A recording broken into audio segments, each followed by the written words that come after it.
Bom, então o tema da aula é decomposição da luz branca, certo? Bom, então, começando a falar um pouco sobre Isaac Newton, que no ano de 1665, lá na Inglaterra, ele também entrou num período igual a gente está passando, né? Uma quarentena. Só que no caso dele foi devido à peste bubônica, que é uma doença transmitida pelo rato, né? Uma bactéria que o rato transmite. Então, essa peste bubônica, ela chegou a dizimar quase que um quinto da população da Inglaterra, né? E o Newton, nessa época, ele estava na universidade e devido à quarentena, ele teve que retornar, né, à residência da sua família, né, onde ele foi passar esse período de quase 2 anos, certo?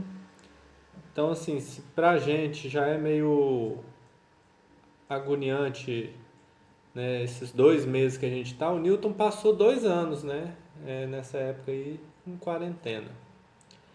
E entre várias coisas que Newton estudou, né, no seu tempo, digamos assim, livre, né, ele não ficou parado, ele se dedicou a vários estudos, né, que interessavam a ele. Ele formulou, por exemplo, a famosa gravitação universal, mas também o que interessa para a gente, né, ele estudou a luz, né, o que seria a luz branca. Né, então aqui está uma imagem, né, famosa do Newton, né, estudando a luz branca. Não sei, acho que quase todo mundo já viu uma situação dessa, né? Um, um pedaço de vidro, plástico, um copo de água, né? Que dependendo da posição que você movimenta ele, você vê formando essas cores do arco-íris, né? Esse experimento na época já era bem conhecido, né? Só que o Newton deu uma explicação nova para esse fenômeno, porque até então as pessoas achavam que o prisma, que é esse quadradinho, né, que está aí no meio, né, que é o pedaço de vidro que faz esse processo, as pessoas achavam que esse prisma modificava as propriedades da luz, né? E o Newton deu uma explicação nova. Ele veio falar que a luz, na verdade, ela se decompõe nessas outras cores, né, nas demais cores. Então, o Newton falou que a luz é branca, que a luz branca é formada por essas cores, né? Vermelho, alaranjado, amarelo, verde, azul e violeta. Certo? Então vamos aí para uma situação prática. Certo? Então esse aqui é o prisma, tá? Um pedaço de, esse aqui não é um vidro, mas é um plástico, né? Mas dependendo do formato do material, esse formato que é essa pontinha aqui, ela é própria para a gente ver esse fenômeno, tá? Então, dependendo de como eu movimento esse prisma, lá naquele anteparo, ó, vai formando, pode formar as cores, né, do arco-íris, né? Deixa eu ajeitar aqui. Isso, então agora acho que ficou legal lá, ó. Dá pra ver, dá?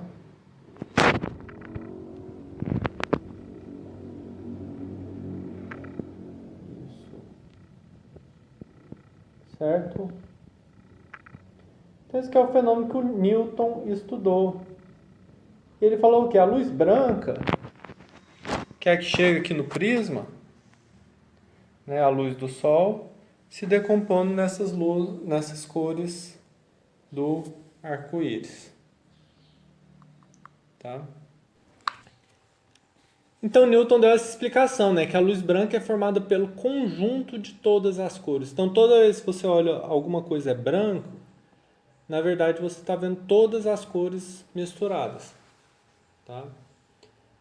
Então, para o Newton, o prisma ele dispersa, né, essas diferentes cores, a gente consegue separar a cor branca nas cores que formam, né, essa luz. Né? E aí, em analogia às escalas musicais, né, Newton criou uma escala de 7 cores. Então, por isso que a gente fala que o arco-íris é formado de 7 cores. Certo? Que seria aqui, ó, vermelho, alaranjado, amarelo, verde, azul, anil e violeta. Ah, mas o que é esse anil? O anil é um tom de azul, tá? porque na verdade seriam só as 6 cores, né, tirando o anil. Só que o Newton queria fazer um paralelo, né, com as ondas sonoras, né? E as notas musicais a gente tem as 7 notas, né? Dó, ré, mi, fá, sol, lá, si. E aí o Newton queria fazer uma comparação, então ele queria 7 cores. Então ele adicionou esse anil como um tom a mais de azul, tá? Para equivaler com 7. Só que na verdade, quando a gente olha, por exemplo, um arco-íris, ele não tem só 7 cores. Na verdade, ele tem infinitos não, mas tem vários tons, né, de vermelho, vários tons de laranjado, vários tons de amarelo, de verde, de azul e de violeta, certo? Não são só os 7.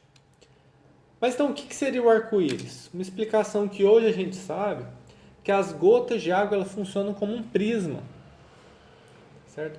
Então, quando o raio do sol bate nessas gotículas de água, a luz branca é decomposta em várias outras cores, né? Por isso que a gente vê o arco-íris. Bem, outro exemplo, às vezes, acho que muitas pessoas já se pegaram brincando com a mangueira e quando a gente borrifa a água para cima, assim, contra a luz do sol, a gente também consegue observar a separação das cores do branco, certo? Tá, e por que que isso acontece, né?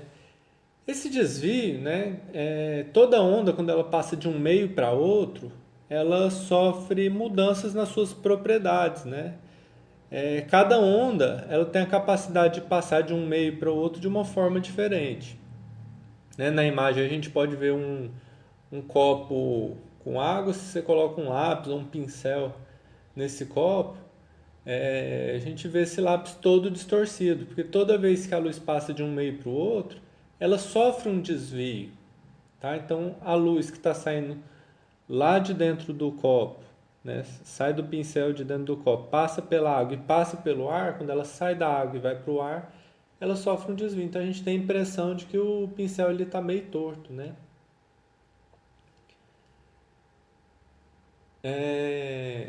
Certo? E é interessante que cada cor ela sofre um desvio diferente da outra. Então vamos lá, mais uma prática. Então tá.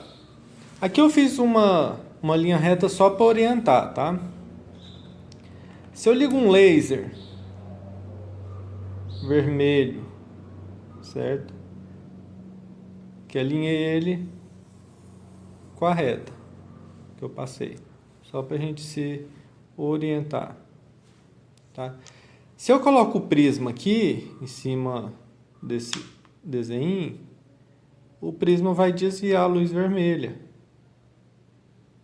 tá? Como a gente pode ver, desviou ele nessa direção. Vou marcar aqui onde o caminho que está sendo percorrido por essa luz vermelha, tá?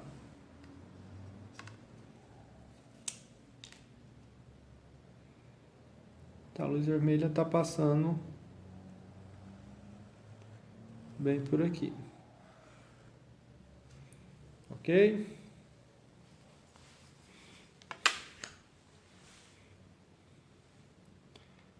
Certo.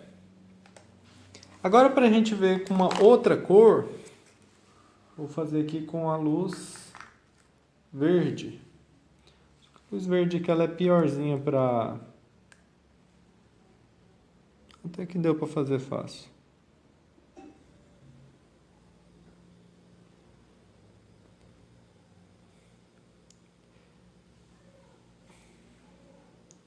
Então olha só, apesar dela estar mais ou menos próxima, mas dá para ver que ela não está igualzinho a outra. Deixa eu alinhar aqui.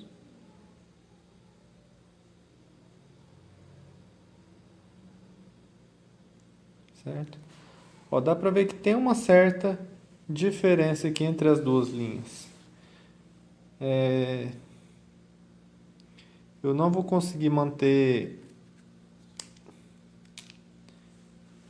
Esse laser aqui tem que ficar segurando, mas aqui, ó...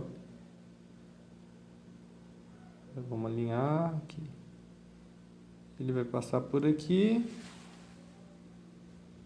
e por aqui, certo? Vou ligar aqui só para eu conseguir fazer o desenho.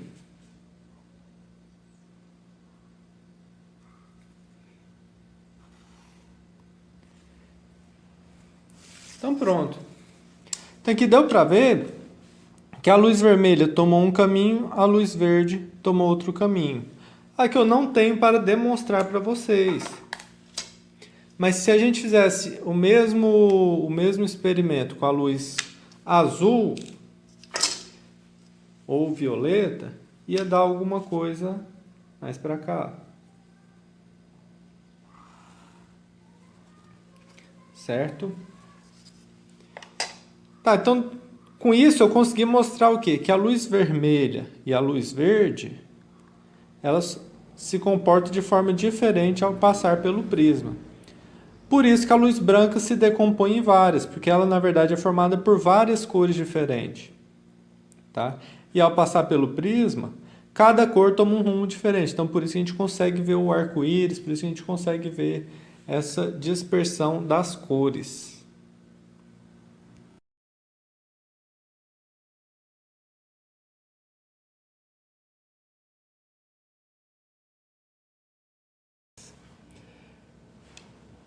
Então, dando sequência, né, o William Herschel, que também era inglês, só que um pouco depois do Newton, lembrando, Newton foi 1600 e alguma coisa, o Herschel viveu aí quase que 100 anos depois do Newton.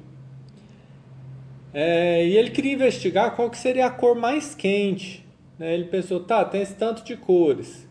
Né? A luz do Sol se transforma nesse tanto de cores.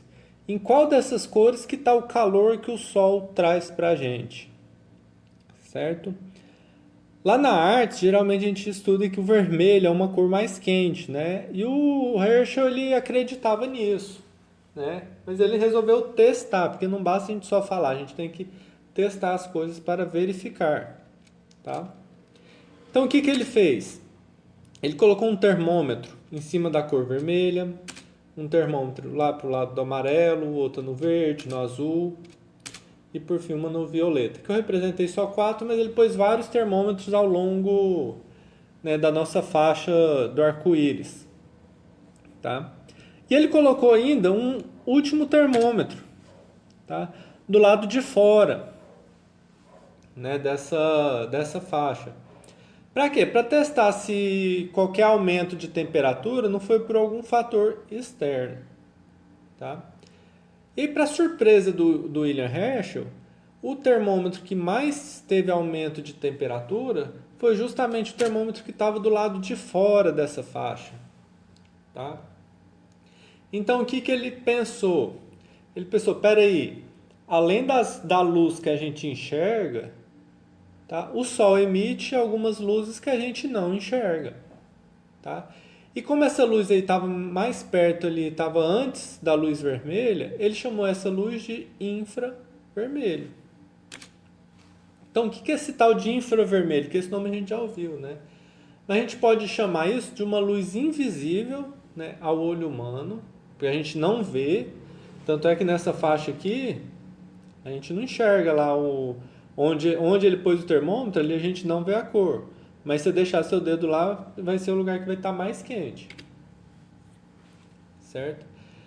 Esse infravermelho está associado ao calor, é a luz que carrega o calor. Tá? E recebe esse nome de infravermelho justamente porque está ali antes do vermelho. Né? Certo? E depois dele, outros tipos de luzes, né, que a gente, vamos pôr entre aspas, luzes invisíveis foram descobertas. Tá?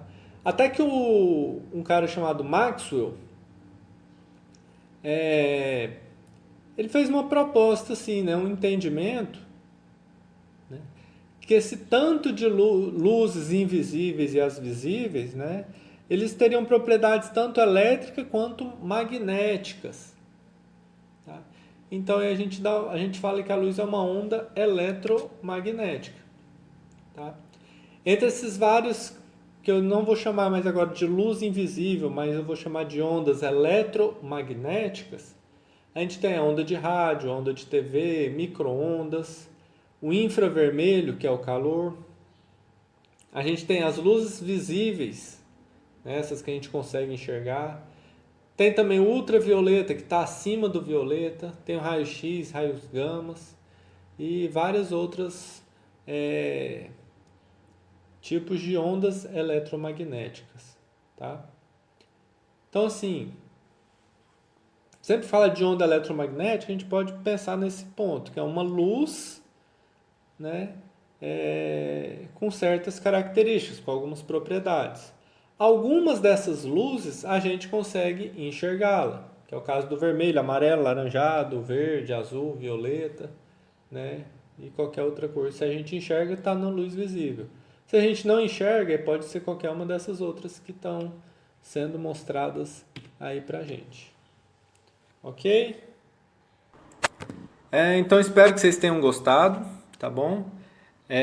Tentei fazer aí uma aula experimental mesmo à distância, tá? Mostrando algumas coisinhas com prisma.